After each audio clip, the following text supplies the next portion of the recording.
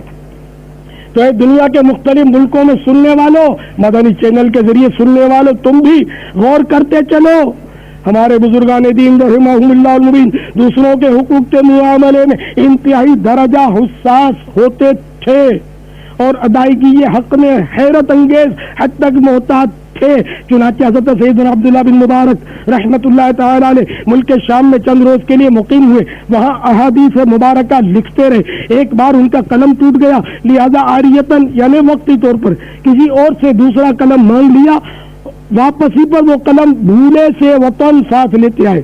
جب یاد آیا تو صرف قلم واپس دینے کے لیے آپ رحمت اللہ تعالی علیہ نے اپنے وطن سے ملک شام کا سفر اختیار کیا.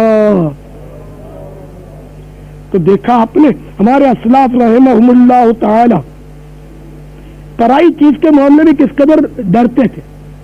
مگر افسوس, 100 کروڑ افسوس, ہم اس معاملے میں کس قدر بے خوف ہوتے جا رہے ہیں. یاد رکھیے, جان بوجھ کر دوسروں کی چیزیں رکھ لینا اگرچہ بہت آسان معلوم ہوتا ہے, مگر قیامت میں صاحب حق کو اس کا بدلہ چکانا اور اس کو راضی کرنا بہت ہی مشکل ہو جائے گا. اس لیے دوسروں کے ایک ایک دانے اور ایک ایک تنکے کے بارے میں بھی احتیاط کرنی چاہیے. بغیر اجازت کسی کی کوئی چیز مثلا چادر, تولیہ, برتن, چارپائی, کرسی وغیرہ وغیرہ ہرگز استعمال نہیں کرنی چاہیے. ہاں, اگر ان چیزوں کے مالک کی طرف سے اذن عام ہو اور عرف والا کوئی معاملہ ہو تو پھر استعمال کرنے میں حرج نہیں. مثلا کسی کے گھر مہمان بن کر گئے تو عموماً ان چیزوں کے استعمال کی صاحب خانہ کی طرف اجازت ہو جاتی ہے. اکثر دیکھا جاتا ہے کہ لوگ مسجد میں بغیر اجازت, چپل کے مالک کی اجازت کے بغیر چپل پہن کر استنجا خانے چلے جاتے ہیں.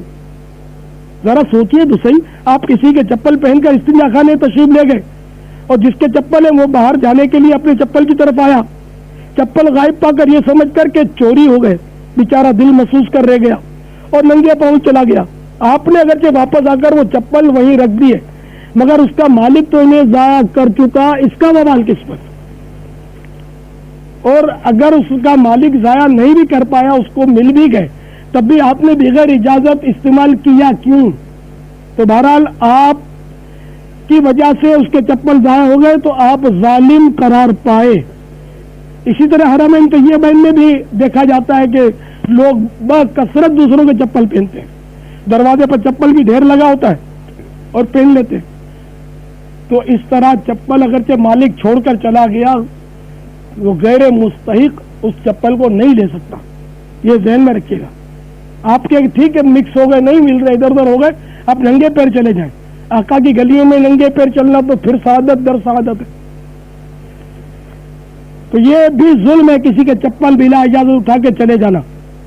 حضرت سیدنا شیخ عبد الوہاب شعرانی قدس سرہ نورانی فرماتے ہیں, بسا اوقات ایک ہی ظلم کے بدلے, صرف ایک ظلم کے بدلے ظالم کی ساری نیکیاں لے کر بھی مظلوم خوش نہ ہوگا. ہائے ہائے.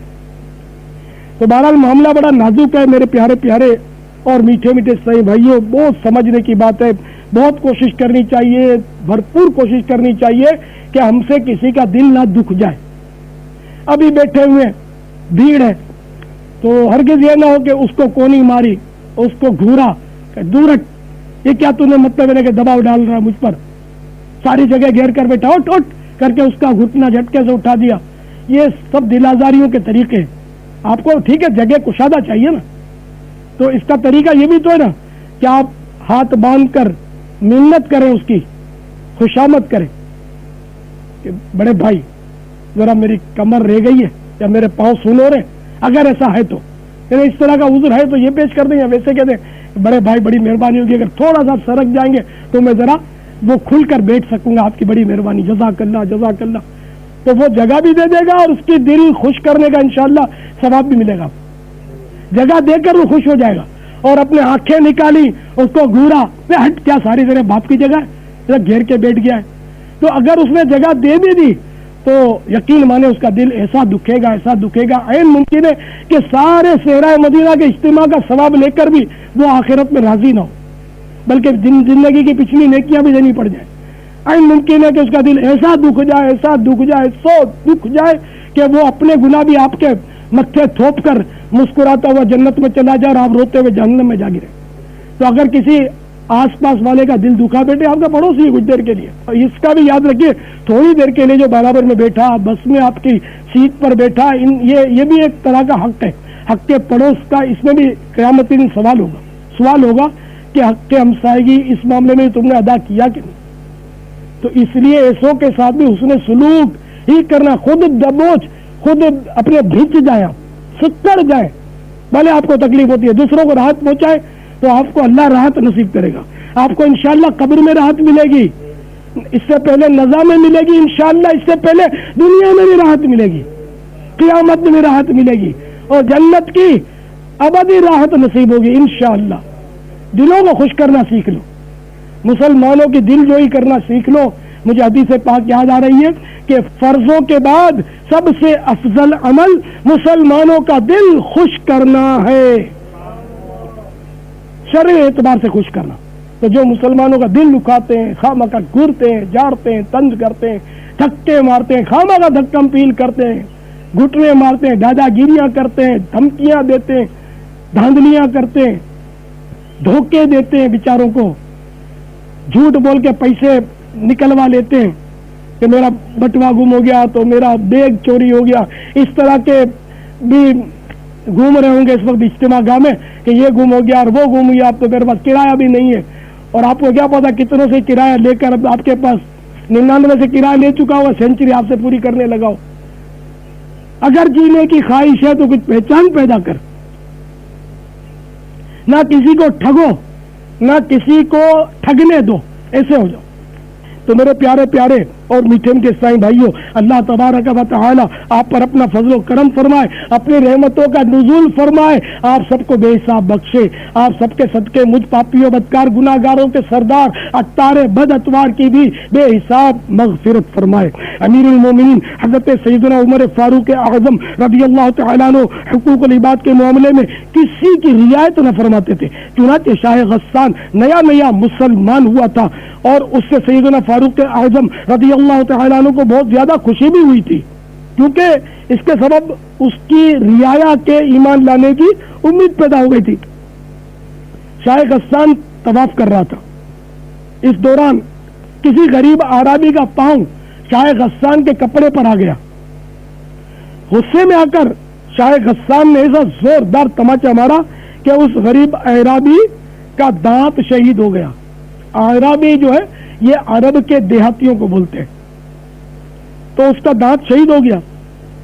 اس مظلوم نے حضرت سیدنا عمر فاروق اعظم رضی اللہ تعالیٰ عنہ کی بارگاہ میں شاہ غسان نے تماچا مارنے کا اعتراف کیا. تو آپ رضی اللہ تعالیٰ عنہ نے مدعی یعنی اس مظلوم اعرابی سے فرمایا کہ آپ شاہ غسان سے قصاص یعنی بدلہ لے سکتے ہیں. یہ سن کر شاہ غسان نے برا مناتے ہوئے کہا کہ ایک معمولی دیہاتی مجھے جیسے بادشاہ کے برابر کیسے ہو سکتا ہے جو اس کو مجھ سے بدلہ لینے کا حق حاصل ہو گیا. آپ رضی اللہ تعالیٰ نے فرمایا اسلام نے دونوں کو برابر کر دیا ہے. شاہ غسان نے قصاص کے لیے 1 دن کی مہلت لی اور رات کے وقت فرار ہو گیا، بھاگ گیا اور مرتد ہو گیا. میٹھے میٹھے اسلامی بھائیوں، دیکھا آپ نے حضرت سیدنا فاروق اعظم رضی اللہ تعالیٰ عنہ نے شاہ غسان جیسے بادشاہ کی ذرہ برابر بھی رعایت نہ فرمائی، حالانکہ اس سے امید تھی کہ اس کی رعایا مسلمان ہو جاتی. لیکن آپ نے انصاف کا دامن ہاتھ سے نہ جانے دیا، اور اس بدنصیب کے اسلام سے پھر کر دوبارہ کفر و ارتداد کے گڑھے میں کود جانے سے اسلام کو بھی کوئی نقصان نہ پہنچا، بلکہ اگر سیدنا فاروق اعظم رضی اللہ تعالیٰ عنہ اس کی بادشاہی کی رعایت فرما دیتے تو شاید اسلام کو ضرر یعنی نقصان پہنچ جاتا، اور لوگوں کا اس طرح ذہن بنتا کہ اسلام کمزور کو طاقتور سے معاذ اللہ حق نہیں دلوا سکتا۔ تو یہ فاروق اعظم کا عادلانہ نظام اور اسی کی برکت تھی کہ ایک روز حضرت سیدنا فاروق اعظم رضی اللہ تعالیٰ عنہ بغیر کسی محافظ کے بے خوف و خطر گرمی کے موسم میں ایک درخت کے نیچے پتھر پر اپنا مبارک سر رکھ کر سو رہے تھے کہ روم کا قاصد ان کی تلاش میں ادھر آ نکلا اور انہیں اس طرح سوتا دیکھ کر حیران رہ گیا کہ کیا یہی وہ شخص ہے جس سے ساری دنیا لرزہ برندہ میں؟ پھر وہ بے ساختہ بول اٹھا، اے عمر، آپ عدل و انصاف کرتے ہیں، حقوق العباد کا خیال رکھتے ہیں، تو آپ کو پتھروں پر بھی نیند آ جاتی ہے، اور ہمارے بادشاہ ظلم کرتے ہیں، بندوں کے حقوق پامال کرتے ہیں، لہذا انہیں مخملی بستروں پر بھی نیند نہیں آتی۔ اے میرے پیارے پیارے سنگ بھائیوں، ظلم کی نحوست بھی تو دیکھیے، شاہ غسان کا ایمان ہی برباد ہو گیا، اس کا ایمان کی بربادی کا سبب تو ظلم ہوا نا، نہ وہ تھپڑ مارتا، نہ اس کا دانت ٹوٹتا، نہ اس کو غصہ آتا، اور اس طرح یہ کہ وہ مرتد ہوتا، ایک سبب بن گیا، بہرحال اس کے نصیب میں یہ لکھا تھا۔ حضرت سیدنا ابو بکر وراق علیہ رحمت اللہ الرزاق فرماتے بندوں پر ظلم کرنا اکثر سلب ایمان کا سبب بن جاتا ہے۔ ہائے ہائے۔ حضرت سیدنا ابو القاسم حکیم علیہ رحمت اللہ الکریم سے کسی نے پوچھا کوئی ایسا گناہ بھی ہے جو بندے کو ایمان سے محروم کر دیتا ہے؟ فرمایا بربادی ایمان کے 3 اسباب ہیں۔ نمبر 1 ایمان کی نعمت پر شکر نہ کرنا، نمبر 2 ایمان ضائع ہونے کا خوف نہ رکھنا، نمبر 3 مسلمان پر ظلم کرنا۔ تو آپ نے دیکھا کہ ظلم جو ہے یہ بھی بربادی ایمان کا سبب بن سکتا ہے۔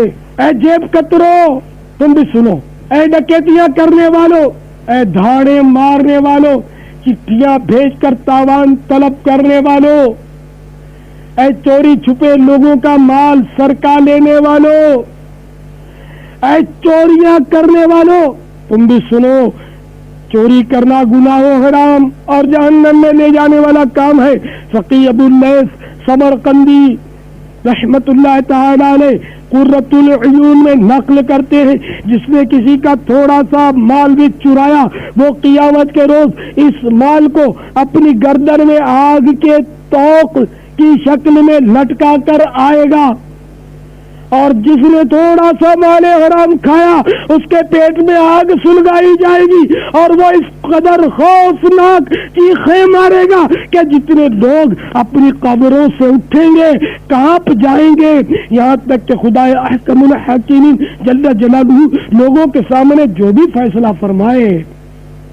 اے صحرائے مدینہ، مدینۃ الاولیاء ملتان شریف میں ملک با ملک، شہر با شہر، قریہ با قریہ، گاؤں با گاؤں سے آ کر دعوت اسلامی کے عظیم الشان بین الاقوامی 3 روزہ سنتوں بھرے اجتماع میں جمع ہونے والوں، مدری چینل کے ذریعے دنیا کے مختلف ممالک میں سننے والوں، اپنے اپنے گھروں میں سننے والیوں، انٹرنیٹ کے ذریعے سننے والوں، گناہ اور ظلم کی بد عادتیں نکالنے کے لیے مدنی قافلے میں سفر بھی ایک بہت بڑا سبب ہے۔ چنانچہ آئیے میں آپ کی ترغیب و تحریض کے لیے ایک مدنی بہار آپ کے گوش گزار کرتا ہوں۔ مندن گڑھ ضلع رتنا گیری مہاراشٹر ہند کے ایک اسلامی بھائی نے کچھ اس طرح بتایا، میں برے دوستوں کی صحبت کے باعث غنڈہ گینگ میں شامل ہو گیا، لوگوں کو مارنا پیٹنا گالیاں بکنا میرا معمول تھا. جان بوجھ کر جھگڑے مول لیتا. جو نیا فیشن آتا سب سے پہلے میں اپناتا. جن میں کئی بار کپڑے تبدیل کرتا, سوائے جینز کے دوسری پینٹ نہ پہنتا. آوارہ دوستوں کے ساتھ گھوم پھر کر رات گئے گھر لوٹتا اور دن چڑھے تک سوتا رہتا. والد صاحب کا انتقال ہو چکا تھا. بیوہ ماں سمجھاتی تو معاذ اللہ ثم معاذ اللہ امی کے سامنے بھی زبان درازی کرتا. ایک مرتبہ دعوت اسلامی کے کسی با امامہ اسلامی بھائی نے ملاقات پر ایک رسالہ, مکتبۃ المدینہ کا مطبوعہ ایک رسالہ جنات کا بادشاہ مجھے تحفے میں دیا. میں نے پڑھا تو مجھے اچھا لگا. رمضان المبارک میں ایک دن کسی مسجد میں جانے کی توفیق مل گئی تو اتفاق سے وہاں ایک سبز امامے اور سفید لباس میں ملبوس سنجیدہ نوجوان پر نظر پڑی. معلوم ہوا کہ یہ یہاں پر اعتکاف کیے ہوئے. انہوں نے درس فیضان سنت دینا شروع کیا تو میں بیٹھ گیا. بعد درس انہوں نے مجھ پر انفرادی کوشش کرتے ہوئے دعوت اسلامی کے مدنی ماحول کی برکتیں بتائیں. ان اسلامی بھائی کا لباس اس قدر سادہ تھا کہ بعض جگہ پیون بھی لگے ہوئے تھے. پھر جب ان کے گھر سے کھانا آیا تو وہ بھی میں نے دیکھا کہ بالکل سادہ تھا. میں ان کی سادگی سے بہت متاثر ہوا اور مجھے ان سے انسیت ہو گئی, محبت ہو گئی. میں ان سے ملاقات کے لیے آنے جانے لگا. اتفاق سے عید الفطر کے بعد اسی اسلامی بھائی کا نکاح بھی تھا. یہ بیچارے غریب اور تنگ دستے, مگر حیرت کی بات کہ انہوں نے اس بات کا مجھے ذرا بھی احساس نہیں ہونے دیا اور نہ ہی کسی قسم کی مالی امداد طلب کی. میں اور زیادہ متاثر ہوا کہ ماشاء اللہ دعوت اسلامی کا مدنی ماحول کتنا پیارا ہے اور اس کے وابستگان کس قدر سادہ اور خوددار ہیں. الحمدللہ عز و جل اس سادہ سے مبلغ کی پرکشش شخصیت کے سبب دعوت اسلامی کی محبت میرے دل میں گھر کرتی چلی گئی. یہاں تک کہ میں نے عاشقان رسول کا عمرہ 8 دن کے مدنی قافلے میں سفر کیا. بس پھر کیا تھا, میرے دل کی دنیا زیر و زبر ہو گئی, قلب میں مدنی کی انقلاب برپا ہو گیا اور میں نے گناہوں سے سچی توبہ کر کے اپنی ذات کو دعوت اسلامی کے حوالے کر دیا. الحمدللہ عز و جل مجھ پر وہ مدنی رنگ چڑھا کہ آج کل میں علاقائی مشاورت کے خادم یعنی نگران کی حیثیت سے اپنے علاقے میں دعوت اسلامی کے مدنی کاموں کی دھومیں مچا رہا ہوں. دیکھا ہے گنڈا گینگ سے تعلق رکھنے والا ایک بدماش صفت انسان دعوت اسلامی کے ایک مبلغ کی سادگی اور حسن اخلاق اور پھر 8 دن کے مدنی قافلے میں سفر کی برکت سے دعوت اسلامی کا مبلغ بن گیا, بلکہ ذمہ دار بن گیا. سادگی چاہیے, عاجزی چاہیے آپ کو, گھر چلے قافلے میں چلو, خوب خودداریاں اور خوش اخلاقیاں آئیے سیکھ لیں, قافلے میں چلو. عاشقان رسول لائے سنت کے پھول, آؤ لینے چلے قافلے میں چلو. صلو علی الحبیب صلی اللہ تعالی علی محمد. اے مسلمانوں کو ستانے والوں, اے لوگوں کے دل دکھانے والوں, اے لوگوں کے نام بگاڑنے والوں. جی ہاں, نام بگاڑنے کا رواج بہت ہے. آپ اپنے گرد دیکھیں کس کس کا نام آپ صحیح طریقے سے لکھتے ہیں, کتنا بگاڑتے ہیں, اڑا تو لگا ہی دیتے ہیں. مجھے تو مثال دیتے ہوئے ڈر لگتا ہے, اس طرح آج کل نام بگاڑتے ہیں. حالانکہ نام بگاڑنا یہ جائز نہیں ہے. اے لوگوں پر پھبتیاں کسنے والوں, اے لوگوں کی ایذا دینے والے انداز میں نقلیں اتارنے والوں اور لوگوں کا مذاق اڑانے والوں, تم بھی آؤ اور سنو. رب کائنات جل جلالہ پارہ 26 سورۃ الحجرات آیت نمبر 11 میں ارشاد فرماتا ہے, یا ایھا الذین آمنوا لا یسخر قوم من قوم عسى عسى أن يكونوا خيرا منهم ولا نساء من نساء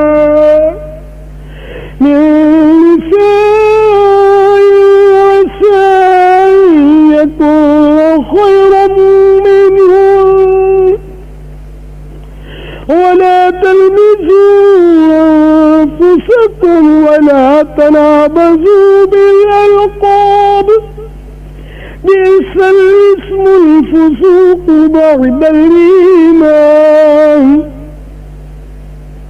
ومن لم يتب فأولئك هم الظالمون. میرے حقائے نعمت اعلی حضرت امام اہل سنت عظیم البرکت عظیم المرتبت پروان شمع رسالت امام عشق و محبت مجدد دین و ملت حامی سنت ناہی بدعت عالم شریعت پیر طریقت آفتاب ولایت باعث خیر و برکت حضرت علامہ مولانا الحاج الحافظ القاری شاہ امام احمد رضا خان علیہ رحمت الرحمان اپنے شعرا آفاق ترجمہ قرآن کنز الایمان میں اس کا ترجمہ کچھ یوں کرتے ہیں. اے ایمان والو، نہ مرد مردوں سے ہنسے، عجب نہیں کہ وہ ان ہنسنے والوں سے بہتر ہو، اور نہ عورتیں عورتوں سے، دور نہیں کہ وہ ان ہنسنے والیوں سے بہتر ہو، اور آپس میں تعینہ نہ کرو اور ایک دوسرے کے برے نام نہ رکھو. کیا ہی برا نام مسلمان ہو کر فاسق کہلانا، اور جو توبہ نہ کرے وہی ظالم ہے. تو میٹھے میٹھے اسلامی بھائیوں، کسی کی غربت یا حسب نسب یا جسمانی عیب پر ہنسنا گناہ ہے. اسی طرح نام بگاڑنا بھی گناہ ہے. کسی کو کتا گدھا سور وغیرہ نہیں کہہ سکتے. اسی طرح کسی میں عیب موجود ہو تب بھی اسے اس عیب کے ساتھ نہیں پکار سکتے. مثلا اے اندھے، ابے کانے، او لمبے، ارے ٹھگنے وغیرہ. ہاں، ضرورتاً پہچان کروانے کے لیے کہنے کی اجازت کی صورت نکلتی ہے. لوگوں پر ہنسنے، برے القاب سے پکارنے اور مذاق اڑانے والوں کو قرآن پاک نے فاسق کا فتویٰ ارشاد فرمایا ہے، اور جو توبہ نہ کرے اسے ظالم قرار دیا ہے. اے مسلمانوں کا مذاق اڑانے والوں، آؤ کان کھول کر سنو کہ جب کسی مسلمان کا مذاق اڑانے کو جی چاہے تو خدا را اس روایت پر غور کر لیا کرو. جیسا کہ سرکار نامدار مدینے کے تاجدار رسولوں کے سالار نبیوں کے سردار شہنشاہ ابرار سرکار والا تمام غریبوں کے غم گسار ہم بے کسوں کے مددگار بزن پروردگار صاحب پسینے خوشبودار شفیع روز شمار جناب احمد مختار صلی اللہ تعالی علیہ وآلہ وسلم کا فرمان عبرت نشان ہے. قیامت کے روز لوگوں کا مذاق اڑانے والے کے سامنے جنت کا ایک دروازہ کھولا جائے گا اور کہا جائے گا کہ آؤ، تو وہ بہت ہی بے چینی اور غم میں ڈوبا ہوا اس دروازے کے سامنے آئے گا، مگر جیسے ہی وہ دروازے کے پاس پہنچے گا وہ دروازہ بند ہو جائے گا. پھر جنت کا ایک دوسرا دروازہ کھلے گا اور اس کو پکارا جائے گا کہ آؤ. چنانچہ وہ بے چینی اور رنج و غم میں ڈوبا ہوا اس دروازے کے پاس پہنچے گا تو وہ دروازہ بھی بند ہو جائے گا. اسی طرح اس کے ساتھ معاملہ ہوتا رہے گا یہاں تک کہ جب دروازہ کھلے گا اور پکار پڑے گی تو وہ نہیں جائے گا. تو یوں گویا وہ جنت سے محروم کر دیا جائے گا.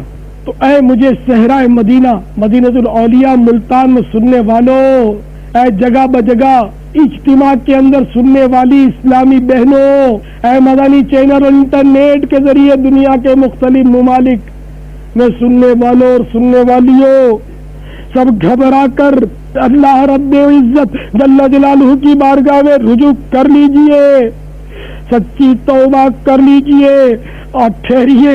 بندوں کی حق تلفی کے معاملے میں بارگاہ الہی جل جلالہ میں صرف توبہ کرنا کافی نہیں، بندوں کے جو جو حقوق پامال کیے وہ بھی ادا کرنے ہوں گے. مثلا مالی حق ہے تو اس کا مال بھی لوٹانا ہوگا، دل دکھایا ہے تو معافی مانگنی ہوگی. آج